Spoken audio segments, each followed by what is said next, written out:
ಓಂ ಶಾಂತಿ. ಮಧುರಾತಿ ಮಧುರ ಶಿವ ಪರಮಾತ್ಮ ತಂದೆಯ ಮಧುರ ಮಹಾವಾಕ್ಯವನ್ನು ಕೇಳೋಣ. ಇಂದಿನ ಮುರಳಿಯ ದಿನಾಂಕವಾಗಿದೆ 25/4/2026. ಪ್ರಾತಃ ಮುರಳಿ ಬಾಪ್ದಾದ ಮಧುಬನ್. ಮಧುರ ಮಕ್ಕಳೇ, ನೀವು ಮಕ್ಕಳಿಗಾಗಿ ಹೊಸ ರಾಜ್ಯವನ್ನು ಸ್ಥಾಪನೆ ಮಾಡಲು ತಂದೆಯು ದೂರ ದೇಶದಿಂದ ಬಂದಿದ್ದಾರೆ. ನೀವೀಗ ಸ್ವರ್ಗಕ್ಕೆ ಯೋಗ್ಯರಾಗುತ್ತಿದ್ದೀರಿ. ಪ್ರಶ್ನೆಯಾಗಿದೆ, ಯಾವ ಮಕ್ಕಳಿಗೆ ತಂದೆಯಲ್ಲಿ ಅಟೂಟ ನಿಶ್ಚಯವಿದೆಯೋ ಅವರ ಚಿಹ್ನೆಗಳೇನು? ಉತ್ತರ, ತಂದೆಯಿಂದ ಯಾವುದೇ ಆಜ್ಞೆ ಸಿಗಲಿ ಅವರು ಕಣ್ಣು ಮುಚ್ಚಿಕೊಂಡು ತಂದೆಯ ಶ್ರೀಮತದಂತೆ ನಡೆಯುತ್ತಿರುತ್ತಾರೆ. ಇದರಲ್ಲಿ ನಷ್ಟವಾಗುವುದೇನೋ ಎಂಬ ಸಂಕಲ್ಪವೂ ಸಹ ಬರುವುದಿಲ್ಲ. ಏಕೆಂದರೆ ಇಂತಹ ನಿಶ್ಚಯ ಬುದ್ಧಿ ಮಕ್ಕಳಿಗೆ ಸ್ವಯಂ ತಂದೆಯೇ ಜವಾಬ್ದಾರನಾಗಿದ್ದಾರೆ. ಅವರಿಗೆ ನಿಶ್ಚಯದ ಬಲ ಸಿಗುತ್ತದೆ. ಸ್ಥಿತಿಯು ಅಡೋಲ ಮತ್ತು ಅಚಲವಾಗಿ ಬಿಡುತ್ತದೆ.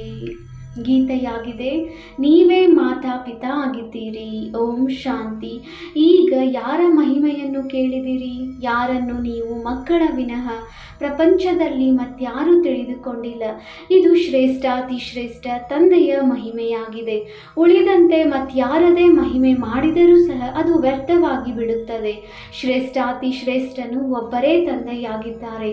ಆದರೆ ತಂದೆಯ ಪರಿಚಯವನ್ನು ಯಾರು ಕೊಡುವರು? ಸ್ವಯಂ ತಂದೆಯೇ ಬಂದು ತನ್ನ ಮತ್ತು ಆತ್ಮದ ಪರಿಚಯವನ್ನು ಕೊಡುತ್ತಾರೆ. ಯಾವುದೇ ಮನುಷ್ಯರಿಗೆ ಆತ್ಮನ ಪರಿಚಯವೂ ಇಲ್ಲ. ಬಲೆ ಮಹಾನ್ ಆತ್ಮ ಜೀವಾತ್ಮನೆಂದು ಹೇಳುತ್ತಾರೆ. ಶರೀರವನ್ನು ಬಿಡುವಾಗ ಆತ್ಮ ಹೊರಟು ಹೋಗುತ್ತದೆ ಎಂದು ಹೇಳುತ್ತಾರೆ. ಶರೀರವು ಜಡವಾಗಿ ಬಿಡುತ್ತದೆ. ಆತ್ಮವು ಅವಿನಾಶಿಯಾಗಿದೆ, ಅದೆಂದೂ ಸಮಾಪ್ತಿಯಾಗುವುದಿಲ್ಲ. ಆತ್ಮವು ಯಾವುದು ನಕ್ಷತ್ರ ಮಾದರಿಯಾಗಿದೆಯೋ ಅದು ಅತೀ ಸೂಕ್ಷ್ಮವಾಗಿದೆ. ಈ ಕಣ್ಣುಗಳಿಂದ ನೋಡಲು ಸಾಧ್ಯವಿಲ್ಲ. ಎಲ್ಲ ಕರ್ತವ್ಯಗಳನ್ನು ಆತ್ಮವೇ ಮಾಡುತ್ತದೆ. ಆದರೆ ಪದೇ ಪದೇ ದೇಹಾಭಿಮಾನದಲ್ಲಿ ಬರುವ ಕಾರಣ ನಾನು ಇಂಥವನಾಗಿದ್ದೇನೆ, ನಾನು ಇದನ್ನು ಮಾಡುತ್ತೇನೆಂದು ಹೇಳುತ್ತಾರೆ. ವಾಸ್ತವದಲ್ಲಿ ಮಾಡುವುದೆಲ್ಲವೂ ಆತ್ಮವೇ ಆಗಿದೆ. ಶರೀರವಂತೂ ಇದಕ್ಕೆ ಇಂದ್ರಿಯವಾಗಿದೆ. ಇದನ್ನು ಸಾಧು ಸಂತರು ಸಹ ತಿಳಿದುಕೊಂಡಿದ್ದಾರೆ. ಆತ್ಮವು ಬಹಳ ಸೂಕ್ಷ್ಮವಾಗಿದೆ. ಅದು ಭ್ರುಕುಟಿಯ ಮಧ್ಯದಲ್ಲಿರುತ್ತದೆ. ಆದರೆ ಅವರಿಗೆ ಆತ್ಮದಲ್ಲಿ ಈ ಪಾತ್ರವನ್ನು ಅಭಿನಯಿಸುವ ಸಂಸ್ಕಾರವಿದೆ ಎಂಬ ಜ್ಞಾನವಿಲ್ಲ. ಆತ್ಮದಲ್ಲಿ ಸಂಸ್ಕಾರವಿರುವುದಿಲ್ಲ. ಆತ್ಮವು ನಿರ್ಲೇಪವಾಗಿದೆ ಎಂದು ಕೆಲವರು ಹೇಳುತ್ತಾರೆ. ಇನ್ನು ಕೆಲವರು ಸಂಸ್ಕಾರಗಳ ಅನುಸಾರ ಜನ್ಮ ಸಿಗುತ್ತದೆ ಎಂದು ಹೇಳುತ್ತಾರೆ. ಬಹಳಷ್ಟು ಮತಭೇದವಿದೆ. ಯಾವ ಆತ್ಮರು 84 ಜನ್ಮಗಳನ್ನು ತೆಗೆದುಕೊಳ್ಳುತ್ತಾರೆ ಎಂಬುದು ಯಾರಿಗೂ ತಿಳಿದಿಲ್ಲ. ನಿಮಗೆ ತಿಳಿದಿದೆ, ಸೂರ್ಯವಂಶೀಯರೇ 84 ಜನ್ಮಗಳ ಚಕ್ರವನ್ನು ಸುತ್ತಬೇಕಾಗುತ್ತದೆ. ಆತ್ಮವೇ 84 ಜನ್ಮಗಳ ಚಕ್ರವನ್ನು ಸುತ್ತಿ ಪತಿತನಾಗುತ್ತದೆ. ಅದನ್ನು ಈಗ ಪಾವನವನ್ನಾಗಿ ಯಾರು ಮಾಡುವರು? ಪತಿತ ಪಾವನ ಶ್ರೇಷ್ಠಾತಿ ಶ್ರೇಷ್ಠ ತಂದೆಯು ಒಬ್ಬರೇ ಆಗಿದ್ದಾರೆ. ಅವರ ಮಹಿಮೆಯು ಎಲ್ಲರಿಗಿಂತ ಶ್ರೇಷ್ಠವಾಗಿದೆ. ಎಲ್ಲರೂ 84 ಜನ್ಮಗಳನ್ನು ತೆಗೆದುಕೊಳ್ಳುವುದಿಲ್ಲ. ಕೊನೆಯಲ್ಲಿ ಬರುವವರು 84 ಜನ್ಮಗಳನ್ನು ತೆಗೆದುಕೊಳ್ಳಲು ಸಾಧ್ಯವಿಲ್ಲ. ಎಲ್ಲರೂ ಒಟ್ಟಿಗೆ ಬರುವುದಿಲ್ಲ. ಯಾರು ಮೊಟ್ಟ ಮೊದಲು ಸತ್ಯಯುಗದಲ್ಲಿ ಬರುವರು, ಸೂರ್ಯವಂಶಿ ರಾಜರು ಮತ್ತು ಪ್ರಜೆಗಳು, ಇವರದೇ 84 ಜನ್ಮಗಳಿರುತ್ತವೆ. ನಂತರ ಮನುಷ್ಯರದು ಬಹಳ ವೃದ್ಧಿಯಾಗುತ್ತದೆ ಅಲ್ಲವೇ? ಕೆಲವರದು 83, ಕೆಲವರದು 80 ಜನ್ಮಗಳಿರುತ್ತವೆ. ಸತ್ಯಯುಗದಲ್ಲಿ ಪೂರ್ಣ 150 ವರ್ಷ ಆಯಸ್ಸಿರುತ್ತದೆ. ಯಾರೂ ಬೇಗನೆ ಮರಣ ಹೊಂದುವುದಿಲ್ಲ. ಈ ಮಾತುಗಳನ್ನು ತಂದೆಯೇ ತಿಳಿಸುತ್ತಾರೆ. ಈಗ ಯಾರು ಪರಮಪಿತ ಪರಮಾತ್ಮನನ್ನು ಅರಿತುಕೊಂಡಿಲ್ಲ. ತಂದೆಯು ತಿಳಿಸುತ್ತಾರೆ, ಹೇಗೆ ನೀವಾತ್ಮರಿದ್ದೀರೋ ಹಾಗೆಯೇ ನಾನು ಇದ್ದೇನೆ. ಕೇವಲ ನೀವು ಜನನ ಮರಣದಲ್ಲಿ ಬರುತ್ತೀರಿ, ನಾನು ಬರುವುದಿಲ್ಲ. ಯಾವಾಗ ಪತಿತರಾಗುವರೋ ಆಗ ನನ್ನನ್ನು ಕರೆಯುತ್ತಾರೆ. ಯಾವಾಗ ಬಹಳ ದುಃಖಿಯಾಗಿ ಬಿಡುವರೋ ಆಗ ಕರೆಯುತ್ತಾರೆ. ಈ ಸಮಯದಲ್ಲಿ ನೀವು ಮಕ್ಕಳಿಗೆ ಶಿವ ತಂದೆಯು ಓದಿಸುತ್ತಿದ್ದಾರೆ. ಪರಮಾತ್ಮನು ಬರುತ್ತಾರೆ ಎಂಬುದನ್ನು ಹೇಗೆ ಒಪ್ಪುವುದೆಂದು ಕೆಲವರು ಕೇಳುತ್ತಾರೆ. ಆಗ ಅವರಿಗೆ ತಿಳಿಸಿ, ಹೇ ಪತಿತ ಪಾವನ ಬನ್ನಿ ಎಂದು ಎಲ್ಲರೂ ಕರೆಯುತ್ತಾರೆ. ಅವರು ನಿರಾಕಾರನಾಗಿದ್ದಾರೆ. ಅವರಿಗೆ ತಮ್ಮದೇ ಆದ ಶರೀರವಿಲ್ಲ. ಅಂದ ಮೇಲೆ ಪತಿತ ಪ್ರಪಂಚದಲ್ಲಿಯೇ ಬರಬೇಕಾಗಿದೆ. ಪಾವನ ಪ್ರಪಂಚದಲ್ಲಂತೂ ಬರುವುದಿಲ್ಲ. ಇದನ್ನು ಸಹ ತಿಳಿಸಬೇಕಾಗಿದೆ. ಪರಮಾತ್ಮನು ಹೇಗೆ ಆತ್ಮದಂತೆ ಇಷ್ಟು ಚಿಕ್ಕ ಬಿಂದುವಾಗಿದ್ದಾರೆ, ಆದರೆ ಅವರು ಮನುಷ್ಯ ಸೃಷ್ಟಿಯ ಬೀಜರೂಪ ಜ್ಞಾನಪೂರ್ಣನಾಗಿದ್ದಾರೆ. ತಂದೆಯು ತಿಳಿಸುತ್ತಾರೆ, ನೀವು ನನ್ನನ್ನು ಪರಮಪಿತ ಪರಮಾತ್ಮನೆಂದು ಹೇಳುತ್ತೀರಿ. ಕರೆಯುತ್ತೀರೆಂದರೆ ಅವಶ್ಯವಾಗಿ ಬರಬೇಕಲ್ಲವೇ? ದೂರ ದೇಶದಲ್ಲಿರುವವರು ಪರದೇಶದಲ್ಲಿ ಬಂದರೆಂದು ಗಾಯನವೂ ಇದೆ. ಈಗ ನಾವು ಪರದೇಶ ಅರ್ಥಾತ್ ರಾವಣನ ದೇಶದಲ್ಲಿ ಬಂದಿದ್ದೇವೆಂದು ತಂದೆಯ ಮೂಲಕ ಈಗ ಅರ್ಥವಾಗಿದೆ. ಸತ್ಯ ತ್ರೇತಾಯುಗದಲ್ಲಿ ನಾವು ಈಶ್ವರೀಯ ದೇಶ ಅರ್ಥಾತ್ ನಮ್ಮ ದೇಶದಲ್ಲಿದ್ದೆವು. ನಂತರ ದ್ವಾಪರದಿಂದ ಹಿಡಿದು ನಾವು ಪರದೇಶ ಪರರಾಜ್ಯದಲ್ಲಿ ಬಂದು ಬಿಡುತ್ತೇವೆ. ವಾಮ ಮಾರ್ಗದಲ್ಲಿ ಬರುತ್ತೇವೆ. ನಂತರ ಭಕ್ತಿ ಆರಂಭವಾಗುತ್ತದೆ. ಮೊಟ್ಟ ಮೊದಲು ಶಿವ ತಂದೆಯ ಭಕ್ತಿ ಮಾಡತೊಡಗುತ್ತಾರೆ. ಅವರು ಶಿವನ ಇಷ್ಟು ದೊಡ್ಡ ಲಿಂಗವನ್ನು ಮಾಡಿಸುತ್ತಾರೆ. ಆದರೆ ತಂದೆಯು ಇಷ್ಟು ದೊಡ್ಡ ಗಾತ್ರದಲ್ಲಿಲ್ಲ. ನೀವೀಗ ತಿಳಿದುಕೊಂಡಿದ್ದೀರಿ. ಆತ್ಮ ಪರಮಾತ್ಮನಲ್ಲಿ ಏನು ಅಂತರವಿದೆ? ಅವರು ಜ್ಞಾನಪೂರ್ಣ, ಸದಾ ಪಾವನ, ಸುಖದ ಸಾಗರ, ಆನಂದ ಸಾಗರನಾಗಿದ್ದಾರೆ. ಇದು ಪರಮಾತ್ಮನ ಮಹಿಮೆಯಲ್ಲವೇ? ಹೇ ಪತಿತ ಪಾವನ, ಬನ್ನಿ ಎಂದು ಕರೆಯುತ್ತಾರೆ. ಆ ಪರಮಪಿತನು ಕಲ್ಪ ಕಲ್ಪವೂ ಬರುತ್ತಾರೆ. ದೂರ ದೇಶದ ಯಾತ್ರಿಕನನ್ನು ಕರೆಯುತ್ತಾರೆ. ಅವರ ಮಹಿಮೆ ಹಾಡುತ್ತಾರೆ. ಬ್ರಹ್ಮ ಸರಸ್ವತಿಯನ್ನಂತೂ ಕರೆಯುವುದಿಲ್ಲ. ನಿರಾಕಾರ ಪರಮಾತ್ಮನನ್ನೇ ಕರೆಯುತ್ತಾರೆ. ದೂರ ದೇಶದಲ್ಲಿರುವ ತಂದೆಯೇ ಪರದೇಶದಲ್ಲಿ ಬನ್ನಿ, ಏಕೆಂದರೆ ನಾವೆಲ್ಲರೂ ಪತಿತರಾಗಿ ಬಿಟ್ಟಿದ್ದೇವೆಂದು ಆತ್ಮವು ಕರೆಯುತ್ತದೆ. ಯಾವಾಗ ರಾವಣ ರಾಜ್ಯವು ಸಮಾಪ್ತಿಯಾಗಬೇಕಾಗಿದೆಯೋ ಆಗಲೇ ನಾನು ಬರುತ್ತೇನೆ. ನಾನು ಸಂಗಮ ಯುಗದಲ್ಲಿ ಬರುತ್ತೇನೆ. ಇದು ಯಾರಿಗೂ ತಿಳಿದಿಲ್ಲ. ಅವರು ಪರಮ ಆತ್ಮ ಬಿಂದುವಾಗಿದ್ದಾರೆಂದು ಹೇಳುತ್ತಾರೆ. ಇತ್ತೀಚೆಗೆ ಮನುಷ್ಯರು ಆತ್ಮವೇ ಪರಮಾತ್ಮ, ಪರಮಾತ್ಮನೇ ಆತ್ಮವೆಂದು ಹೇಳಿಬಿಡುತ್ತಾರೆ. ಆದರೆ ಆತ್ಮವೇ ಪರಮಾತ್ಮನಾಗಲು ಸಾಧ್ಯವಿಲ್ಲ. ಆತ್ಮ ಪರಮಾತ್ಮ ಇಬ್ಬರೂ ಬೇರೆ ಬೇರೆಯಾಗಿದ್ದಾರೆ. ಇಬ್ಬರ ರೂಪವು ಒಂದೇ ಆಗಿದೆ. ಆದರೆ ಆತ್ಮವು ಪತಿತನಾಗುತ್ತದೆ. 84 ಜನ್ಮಗಳ ಪಾತ್ರವನ್ನು ಅಭಿನಯಿಸಬೇಕಾಗುತ್ತದೆ.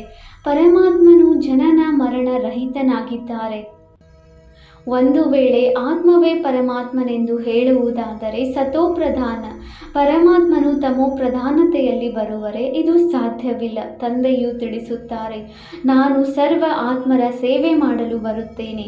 ನನ್ನ ಜನ್ಮವೆಂದು ಹೇಳಲಾಗುವುದಿಲ್ಲ. ನಾನು ನರಕವಾಸಿಗಳನ್ನು ಸ್ವರ್ಗವಾಸಿಗಳನ್ನಾಗಿ ಮಾಡುವುದಕ್ಕಾಗಿಯೇ ಬರುತ್ತೇನೆ. ಪರದೇಶದಲ್ಲಿ ತಮ್ಮ ಸ್ವರ್ಗ ಸ್ಥಾಪನೆ ಮಾಡಲು ತಂದೆಯು ಬಂದಿದ್ದಾರೆ. ತಂದೆಯೇ ಬಂದು ನಮ್ಮನ್ನು ಸ್ವರ್ಗಕ್ಕೆ ಯೋಗ್ಯರನ್ನಾಗಿ ಮಾಡುತ್ತಾರೆ. ತಂದೆಯು ಇದನ್ನು ತಿಳಿಸಿದ್ದಾರೆ. ಎಲ್ಲ ಆತ್ಮರ ಪಾತ್ರವೂ ಬೇರೆ ಬೇರೆಯಾಗಿದೆ. ಪರಮಾತ್ಮನು ಜನನ ಮರಣ ರಹಿತನಾಗಿದ್ದಾರೆ. ಅವರು ಅವಶ್ಯವಾಗಿ ಬರುತ್ತಾರೆ. ಆದ್ದರಿಂದಲೇ ಶಿವರಾತ್ರಿಯನ್ನು ಆಚರಿಸುತ್ತಾರೆ. ಆದರೆ ಅವರು ಯಾವಾಗ ಬಂದರು ಎಂಬುದನ್ನು ತಿಳಿದುಕೊಂಡಿಲ್ಲ. ಹಾಗೆಯೇ ಶಿವ ಜಯಂತಿಯನ್ನು ಆಚರಿಸುತ್ತಾ ಬಂದಿದ್ದಾರೆ. ಅವಶ್ಯವಾಗಿ ಸ್ವರ್ಗ ಸ್ಥಾಪನೆ ಮಾಡಲು ಸಂಗಮ ಯುಗದಲ್ಲಿಯೇ ಬಂದಿರಬೇಕು. ಪತಿತರನ್ನು ಪಾವನ ಮಾಡಲು ಅವಶ್ಯವಾಗಿ ಸಂಗಮ ಯುಗದಲ್ಲಿಯೇ ಬರುತ್ತಾರಲ್ಲವೇ? ಪಾವನ ಸೃಷ್ಟಿಯು ಸ್ವರ್ಗವಾಗಿದೆ. ಪತಿತ ಪಾವನ ಬನ್ನಿ ಎಂದು ಕರೆಯುತ್ತಾರೆ ಅಂದ ಮೇಲೆ ಅವಶ್ಯವಾಗಿ ಪತಿತ ಪ್ರಪಂಚದ ವಿನಾಶದ ಸಮಯವಾಗಿರಬೇಕು. ಆಗಲೇ ಪಾವನ ಪ್ರಪಂಚವನ್ನು ಸ್ಥಾಪನೆ ಮಾಡುತ್ತಾರೆ. ಯುಗ ಯುಗಗಳಲ್ಲಿ ಬರುವುದಿಲ್ಲ. ತಂದೆಯು ತಿಳಿಸುತ್ತಾರೆ, ನಾನು ಸಂಗಮದಲ್ಲಿಯೇ ಬಂದು ಪತಿತ ಪ್ರಪಂಚವನ್ನು ಪಾವನ ಮಾಡಬೇಕಾಗಿದೆ. ಇದು ಪರದೇಶ ರಾವಣನ ರಾಜ್ಯವಾಗಿದೆ. ಆದರೆ ಈಗ ರಾವಣ ರಾಜ್ಯವು ನಡೆಯುತ್ತಿದೆ ಎಂಬುದನ್ನು ಯಾವುದೇ ಮನುಷ್ಯರು ತಿಳಿದುಕೊಂಡಿಲ್ಲ. ಯಾವಾಗಿನಿಂದ ಈ ರಾವಣ ರಾಜ್ಯವು ಆರಂಭವಾಯಿತು ಎಂಬುದನ್ನು ತಿಳಿದುಕೊಂಡಿಲ್ಲ. ಮೊಟ್ಟ ಮೊದಲು ಮುಖ್ಯ ಮಾತೇನೆಂದರೆ ಆತ್ಮ ಮತ್ತು ಪರಮಾತ್ಮನ ರಹಸ್ಯವನ್ನು ತಿಳಿಸಬೇಕಾಗಿದೆ. ನಂತರ ಅವರು ಕಲ್ಪದ ಸಂಗಮ ಯುಗದಲ್ಲಿ ಪಾವನ ಮಾಡಲು ಬರುತ್ತಾರೆ ಎಂಬುದನ್ನು ತಿಳಿಸಬೇಕಾಗಿದೆ. ಈ ಕೆಲಸವು ಅವರದೇ ಆಗಿದೆ, ಶ್ರೀಕೃಷ್ಣನದಲ್ಲ. ಶ್ರೀಕೃಷ್ಣನಂತೂ ಸ್ವಯಂ 84 ಜನ್ಮಗಳನ್ನು ತೆಗೆದುಕೊಂಡು ಕೆಳಗಿಳಿಯುತ್ತಾನೆ. ಸೂರ್ಯವಂಶೀಯರೆಲ್ಲರೂ ಕೆಳಗಿಳಿಯುತ್ತಾರೆ. ವೃಕ್ಷವು ಅರ್ಧ ತಾಜಾ ಅರ್ಧ ಹಳೆಯದಿರುವುದಿಲ್ಲ. ಎಲ್ಲದರ ಜಡಜಡೀಭೂತ ಸ್ಥಿತಿಯಾಗುತ್ತದೆ. ಮನುಷ್ಯರಿಗೆ ಕಲ್ಪದ ಆಯಸ್ಸಿನ ಬಗ್ಗೆಯೂ ತಿಳಿದಿಲ್ಲ.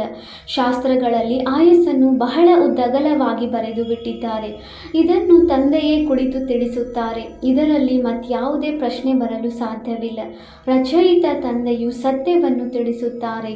ನಾವು ಇಷ್ಟೊಂದು ಮಂದಿ ಬೀಕೆಗಳಿದ್ದೇವೆ, ಎಲ್ಲರೂ ಒಪ್ಪುತ್ತಾರೆ ಅಂದ ಮೇಲೆ ಅವಶ್ಯವಾಗಿ ಇದ್ದೀರಿ ಅಂದ ಮೇಲೆ ಒಪ್ಪುತ್ತಾರೆ. ಮುಂದೆ ಹೋದಂತೆ ಯಾವಾಗ ನಿಶ್ಚಯವಾಗುವುದು ಆಗ ಅರ್ಥವೂ ಆಗುತ್ತದೆ. ಮೊಟ್ಟ ಮೊದಲು ಮನುಷ್ಯರಿಗೆ ಇದನ್ನು ತಿಳಿಸಬೇಕಾಗಿದೆ. ಪರಮಪಿತೆ ಪರಮಾತ್ಮನು ನಿರಾಕಾರನು ದೂರ ದೇಶದಿಂದ ಬಂದಿದ್ದಾರೆ. ಆದರೆ ಯಾರ ಶರೀರದಲ್ಲಿ ಬರುವರು? ಸೂಕ್ಷ್ಮ ವತನದಲ್ಲಿ ಬಂದು ಏನು ಮಾಡುವರು? ಅವಶ್ಯವಾಗಿ ಇಲ್ಲಿಯೇ ಬರಬೇಕಾಗುವುದು. ಪ್ರಜಾಪಿತೆ ಬ್ರಹ್ಮನು ಇಲ್ಲಿಯೇ ಬೇಕು. ಬ್ರಹ್ಮನು ಯಾರೆಂಬುದನ್ನು ಸಹ ತಂದೆಯು ತಿಳಿಸುತ್ತಾರೆ. ಯಾರಲ್ಲಿ ನಾನು ಪ್ರವೇಶ ಮಾಡಿದ್ದೇನೆಯೋ ಅವರೂ ಸಹ ತಮ್ಮ ಜನ್ಮಗಳನ್ನು ತಿಳಿದುಕೊಂಡಿರಲಿಲ್ಲ. ಆದ್ದರಿಂದ ಮಕ್ಕಳು ತಿಳಿದುಕೊಂಡಿದ್ದೀರಿ. ಯಾವಾಗ ನಾನು ದತ್ತು ಮಾಡಿಕೊಳ್ಳುತ್ತೇನೆಯೋ ಆಗ ಮಕ್ಕಳಾಗುತ್ತೀರಿ. ನಾನು ಈ ಸಾಕಾರ ತಂದೆಯ ಸಹಿತವಾಗಿ ಮಕ್ಕಳಿಗೆ ತಿಳಿಸುತ್ತೇನೆ. ನೀವು ತಮ್ಮ ಜನ್ಮಗಳನ್ನೇ ಮರೆತು ಬಿಟ್ಟಿದ್ದೀರಿ. ಈಗ ಸೃಷ್ಟಿಚಕ್ರವು ಮುಕ್ತಾಯವಾಗುತ್ತದೆ, ಪುನಃ ಪುನರಾವರ್ತನೆಯಾಗುತ್ತದೆ. ನಾನು ರಾಜಯೋಗವನ್ನು ಕಲಿಸಲು, ಪಾವನರನ್ನಾಗಿ ಮಾಡಲು ಬಂದಿದ್ದೇನೆ. ಪಾವನರಾಗಲು ಮತ್ಯಾವುದೇ ಮಾರ್ಗವಿಲ್ಲ. ಒಂದು ವೇಳೆ ಮನುಷ್ಯರು ಈ ರಹಸ್ಯವನ್ನು ತಿಳಿದುಕೊಂಡಿದ್ದರೆ ಗಂಗೆ, ಮೇಳ ಇತ್ಯಾದಿಗಳಲ್ಲಿ ಸ್ನಾನ ಮಾಡಲು ಹೋಗುತ್ತಿರಲಿಲ್ಲ. ಈ ನೀರಿನ ನದಿಗಳಲ್ಲಿ ಸದಾ ಸ್ನಾನ ಮಾಡುತ್ತಲೇ ಇರುತ್ತಾರೆ. ದ್ವಾಪರದಿಂದ ಹಿಡಿದು ಮಾಡುತ್ತಲೇ ಬಂದಿದ್ದಾರೆ. ಗಂಗೆಯಲ್ಲಿ ಮುಳುಗುವುದರಿಂದ ಪಾಪ ನಾಶವಾಗುತ್ತದೆ ಎಂದು ತಿಳಿದುಕೊಳ್ಳುತ್ತಾರೆ. ಆದರೆ ಯಾರದೂ ಪಾಪ ನಾಶವಾಗುವುದಿಲ್ಲ. ಮೊಟ್ಟ ಮೊದಲು ಆತ್ಮ ಮತ್ತು ಪರಮಾತ್ಮನ ರಹಸ್ಯವನ್ನು ತಿಳಿಸಿ. ಆತ್ಮರೇ ಪರಮಾತ್ಮ ತಂದೆಯನ್ನು ಕರೆಯುತ್ತಾರೆ. ಅವರು ನಿರಾಕಾರನಾಗಿದ್ದಾರೆ.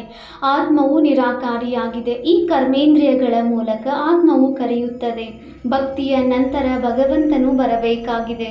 ಇದು ಸಹ ಡ್ರಾಮಾದಲ್ಲಿ ಪಾತ್ರವಿದೆ. ತಂದೆಯು ತಿಳಿಸುತ್ತಾರೆ, ನಾನು ಹೊಸ ಪ್ರಪಂಚದ ಸ್ಥಾಪನೆ ಮಾಡಲು ಬರಬೇಕಾಗುತ್ತದೆ.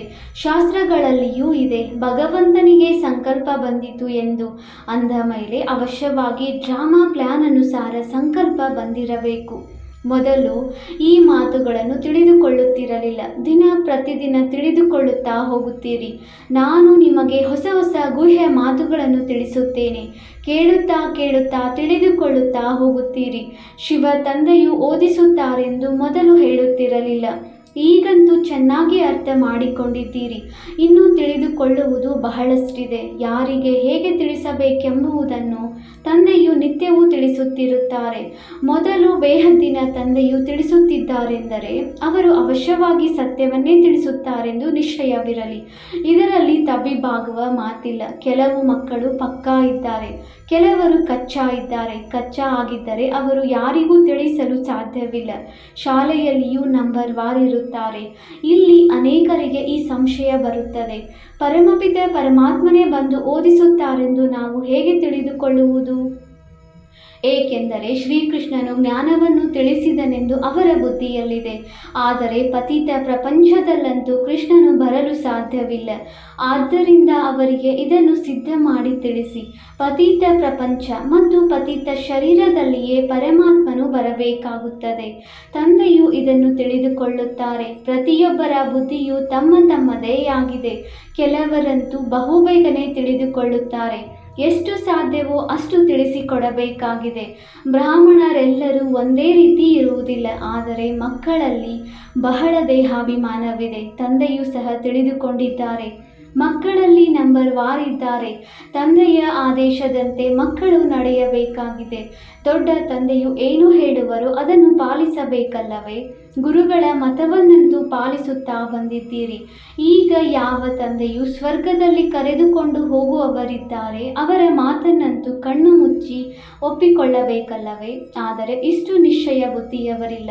ಬಲೆ, ಅದರಲ್ಲಿ ಲಾಭವಾಗಲಿ ನಷ್ಟವಾಗಲಿ, ಆದರೆ ಒಪ್ಪಿಕೊಳ್ಳಬೇಕು. ತಿಳಿದುಕೊಳ್ಳಿ, ಬಲೆ ಅದರಲ್ಲಿ ನಷ್ಟವಾಗಲೂಬಹುದು. ಆದರೂ ಸಹ ತಂದೆಯು ತಿಳಿಸುತ್ತಾರೆ, ಮಕ್ಕಳೇ, ನಮಗೆ ಶಿವ ತಂದೆಯೇ ಹೇಳುತ್ತಾರೆಂದು ತಿಳಿದುಕೊಳ್ಳಿ. ಬ್ರಹ್ಮನೆಂದು ತಿಳಿಯಬೇಡಿ. ಶಿವ ತಂದೆಯೇ ಜವಾಬ್ದಾರನಾಗುವರು. ಶಿವ ತಂದೆಗೆ ಇದು ರಥವಾಗಿದೆ ಅಂದ ಮೇಲೆ ಅವರು ಸರಿಪಡಿಸುತ್ತಾರೆ. ಮಕ್ಕಳೇ, ನಾನು ಕುಳಿತಿದ್ದೇನೆ, ಆದ್ದರಿಂದ ಸದಾ ಶಿವ ತಂದೆಯೇ ತಿಳಿಸುತ್ತಾರೆ. ಇವರಿಗೇನು ಗೊತ್ತಿಲ್ಲವೆಂದು ತಿಳಿದುಕೊಳ್ಳಿ. ಒಂದು ಕಡೆ ನಿಶ್ಚಯವನ್ನಿಡಬೇಕು. ನನ್ನ ಮಾತನ್ನು ನೀವು ಪಾಲಿಸುತ್ತಾ ಇದ್ದರೆ ನಿಮ್ಮ ಕಲ್ಯಾಣವಾಗುತ್ತಾ ಇರುವುದು. ಒಂದು ವೇಳೆ ಈ ಬ್ರಹ್ಮರವರು ಏನಾದರೂ ತಿಳಿಸಿದರೂ ಸಹ ಅದಕ್ಕೆ ನಾನು ಜವಾಬ್ದಾರನಾಗಿದ್ದೇನೆ. ನೀವು ಮಕ್ಕಳು ಚಿಂತೆ ಮಾಡಬೇಡಿ. ಶಿವ ತಂದೆಯನ್ನು ನೆನಪು ಮಾಡುವುದರಿಂದ ಸ್ಥಿತಿಯು ಇನ್ನೂ ಪಕ್ಕಾ ಆಗಿಬಿಡುವುದು. ನಿಶ್ಚಯದಲ್ಲಿ ವಿಕರ್ಮಗಳು ವಿನಾಶವಾಗುತ್ತದೆ, ಬಲವು ಸಿಗುತ್ತದೆ. ತಂದೆಯನ್ನು ಎಷ್ಟು ನೆನಪು ಮಾಡುತ್ತೀರೋ ಅಷ್ಟು ಹೆಚ್ಚು ಬಲ ಸಿಗುವುದು. ಯಾರು ಶ್ರೀಮತದಂತೆ ನಡೆದು ಸರ್ವಿಸ್ ಮಾಡುವರೋ ಅವರೇ ಶ್ರೇಷ್ಠ ಪದವಿಯನ್ನು ಪಡೆಯುವರು. ಅನೇಕರಲ್ಲಿ ಬಹಳ ದೇಹಾಭಿಮಾನವಿರುತ್ತದೆ. ತಂದೆಯನ್ನು ನೋಡಿ ಎಲ್ಲ ಮಕ್ಕಳೊಂದಿಗೆ ಎಷ್ಟು ಪ್ರೀತಿಯಿಂದ ನಡೆಯುತ್ತಾರೆ, ಎಲ್ಲರೊಂದಿಗೆ ಮಾತನಾಡುತ್ತಿರುತ್ತಾರೆ, ಮಕ್ಕಳೊಂದಿಗೆ ಕೇಳುತ್ತಾರೆ. ಆರಾಮವಾಗಿ ಕುಳಿತಿದ್ದೀರಾ, ಯಾವುದೇ ತೊಂದರೆ ಇಲ್ಲವೇ? ಮಕ್ಕಳ ಮೇಲೆ ಪ್ರೀತಿ ಇರುತ್ತದೆ. ಬೇಹದ್ದಿನ ತಂದೆಗೆ ಮಕ್ಕಳ ಪ್ರತಿ ಬಹಳ ಪ್ರೀತಿ ಇರುತ್ತದೆ.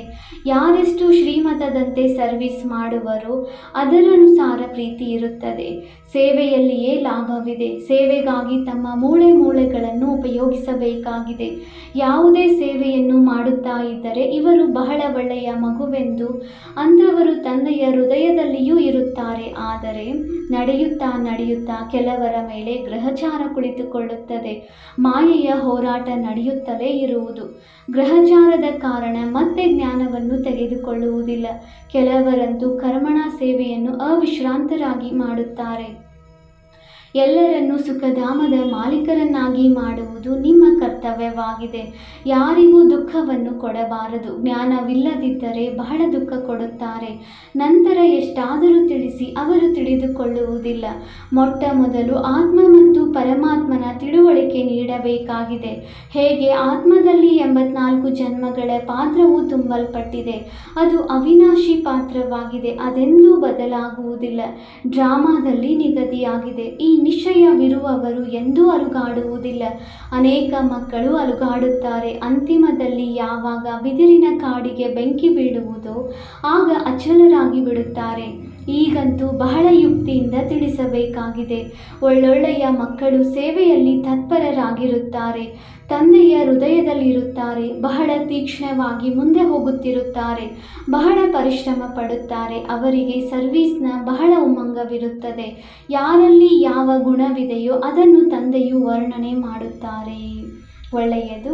ಮಧುರಾತಿ ಮಧುರ ಅಗಲಿ ಹೋಗಿ ಮರಳಿ ಸಿಕ್ಕಿರುವ ಮಕ್ಕಳ ಪ್ರತಿ ಮಾತಾಪಿತ ಬಾಪ್ದಾದಾರವರ ನೆನಪು, ಪ್ರೀತಿ ಹಾಗೂ ಸುಪ್ರಭಾತ. ಆತ್ಮಿಕ ಮಕ್ಕಳಿಗೆ ಆತ್ಮಿಕ ತಂದೆಯ ನಮಸ್ತೆ. ನಾವು ಆತ್ಮಿಕ ಮಕ್ಕಳಿಂದ ಆತ್ಮಿಕ ತಂದೆಗೆ ನೆನಪು, ಪ್ರೀತಿ ಹಾಗೂ ನಮಸ್ತೆ ನಮಸ್ತೆ ನಮಸ್ತೆ. ಧಾರಣೆಗಾಗಿ ಮುಖ್ಯ ಸಾರ ಪಾಯಿಂಟ್ ನಂಬರ್ 1. ಸೇವೆಯಲ್ಲಿ ಮೂಳೆಗಳನ್ನು ಉಪಯೋಗಿಸಬೇಕಾಗಿದೆ. ಯಾವುದೇ ಮಾತಿನಲ್ಲಿ ಸಂಶಯ ಬರಬಾರದು. ಎಲ್ಲರಿಗೆ ಸೇವೆಯಿಂದ ಸುಖವನ್ನೇ ಕೊಡಬೇಕಾಗಿದೆ, ದುಃಖವನ್ನಲ್ಲ. Point number 2. ನಿಶ್ಚಯದ ಬಲದಿಂದ ತಮ್ಮ ಸ್ಥಿತಿಯನ್ನು ಅಡೋಲ ಮಾಡಿಕೊಳ್ಳಬೇಕಾಗಿದೆ. ಯಾವ ಶ್ರೀಮತ ಸಿಗುತ್ತದೆಯೋ ಅದರಲ್ಲಿ ಕಲ್ಯಾಣವು ಸಮಾವೇಶವಾಗಿದೆ. ಏಕೆಂದರೆ ತಂದೆಯು ಜವಾಬ್ದಾರನಾಗಿದ್ದಾರೆ. ಆದುದರಿಂದ ಯಾವುದೇ ಮಾತಿನಲ್ಲಿ ಚಿಂತೆ ಮಾಡಬಾರದು. ವರದಾನ: ಯೋಗಯುಕ್ತ ಸ್ಥಿತಿಯ ಮೂಲಕ ಸೂಕ್ಷ್ಮ ಅಥವಾ ಕಠಿಣವಾದ ಬಂಧನಗಳನ್ನು ಎದುರಿಸುತ್ತಾ ಬಂಧನ ಮುಕ್ತ ಭವ. ಯೋಗಯುಕ್ತವಾಗಿ ಇರುವುದರ ಚಿಹ್ನೆಯಾಗಿದೆ ಬಂಧನ ಮುಕ್ತರಾಗಿರುವುದು. ಯೋಗಯುಕ್ತರು ಆಗುವುದರಲ್ಲಿ ಅತೀ ದೊಡ್ಡ ಅಂತಿಮ ಬಂಧನವೆಂದರೆ ಸ್ವಯಂವನ್ನು ಬುದ್ಧಿವಂತನೆಂದು ತಿಳಿದುಕೊಂಡು ಶ್ರೀಮತವನ್ನು ತಮ್ಮ ಬುದ್ಧಿಯ ಚಮತ್ಕಾರವೆಂದು ತಿಳಿಯುವುದು. ಅರ್ಥಾತ್ ಶ್ರೀಮತದಲ್ಲಿ ತಮ್ಮ ಬುದ್ಧಿಯನ್ನು ಸೇರ್ಪಡೆ ಮಾಡುವುದು. ಇದಕ್ಕೆ ಬುದ್ಧಿಯ ಅಭಿಮಾನವೆಂದು ಹೇಳಲಾಗುತ್ತದೆ. Point number 2. ಯಾವಾಗ ಯಾರೇ ಬಲಹೀನತೆಯ ಸನ್ನೆ ಮಾಡುತ್ತಾರೆ ಅಥವಾ ಕೆಟ್ಟದ್ದನ್ನು ಮಾಡುತ್ತಾರೆ, ಒಂದು ವೇಳೆ ಆ ಸಮಯದಲ್ಲಿ ಸ್ವಲ್ಪ ವ್ಯರ್ಥ ಸಂಕಲ್ಪವೇ ನಡೆಯುತ್ತದೆ ಎಂದರೂ ಸಹ ಬಂಧನವಾಗಿದೆ. ಯಾವಾಗ ಇವೆಲ್ಲ ಬಂಧನಗಳನ್ನು ಎದುರಿಸುತ್ತಾ ಸೋಲು ಗೆಲುವು ನಿಂದಾಸ್ತುತಿಯಲ್ಲಿ ಸಮಾನ ಸ್ಥಿತಿಯನ್ನಾಗಿ ಮಾಡಿಕೊಳ್ಳುತ್ತೀರಿ, ಆಗ ಸಂಪೂರ್ಣ ಬಂಧನ ಮುಕ್ತರು ಎಂದು ಹೇಳಲಾಗುವುದು. ಸ್ಲೋಗನ್: ಮೊದಲು ಯೋಚಿಸಿ ನಂತರ ಮಾಡುವುದೇ ಜ್ಞಾನಿಯ ಆತ್ಮನ ಗುಣವಾಗಿದೆ. ಅವ್ಯಕ್ತ ಸೂಚನೆ: ಮಹಾನರಾಗಲು ಮಧುರತೆ ಮತ್ತು ನಮ್ರತೆಯ ಗುಣ ಧಾರಣೆ ಮಾಡಿ. ಹೇಗೆ ಅಪರಿಚಿತ ಮಗು ಹಾನಿಯುಂಟಾಗುವ ವಸ್ತುವನ್ನು ಆಟಿಕೆ ಗೊಂಬೆ ಎಂದು ತಿಳಿಯುವುದರಿಂದ ಅದಕ್ಕೆ ಏನಾದರೂ ಕೊಟ್ಟು ಬಿಡಿಸಬೇಕಾಗುತ್ತದೆ. ಇಂತಹ ಅಲ್ಪಕಾಲದ ಮಾನ ಮರ್ಯಾದೆ ಅಥವಾ ಅಲ್ಪಕಾಲದ ಇಚ್ಛೆ ಇಟ್ಟುಕೊಳ್ಳುತ್ತಾರೆ. ಅವರಿಗೆ ಮಾನ್ಯ ಕೊಟ್ಟು ಸ್ವಯಂ ನಿರ್ಮಾಣರಾಗಿ ಬಿಡಿ. ಆ ಸಮಯ ಒಂದು ವೇಳೆ ಅವರಿಗೆ ಶಿಕ್ಷಣ ಕೊಟ್ಟರೆ ಘರ್ಷಣೆಯಾಗುವುದು. ಅದಕ್ಕಾಗಿ ಇಂತಹ ಸಮಯದಲ್ಲಿ ಯುಕ್ತಿಯುಕ್ತ ನಡತೆಯಿಂದ ಪರೋಪಕಾರಿಯಾಗಿ ಕ್ಷಮಾಭಾವದಿಂದ ಸನ್ಮಾನ ಕೊಟ್ಟು ಮೊದಲು ಅವರನ್ನು ತಿಳುವಳಿಕೆಯುಳ್ಳವರನ್ನಾಗಿ ಮಾಡಿ, ಯಾವುದರಿಂದ ಅವರು ಸ್ವಯಂ ಅನುಭವ ಮಾಡಲಿ. ಇದು ಹಾನಿಕಾರಕವಾಗಿದೆ ಎಂದು. ಓಂ ಶಾಂತಿ.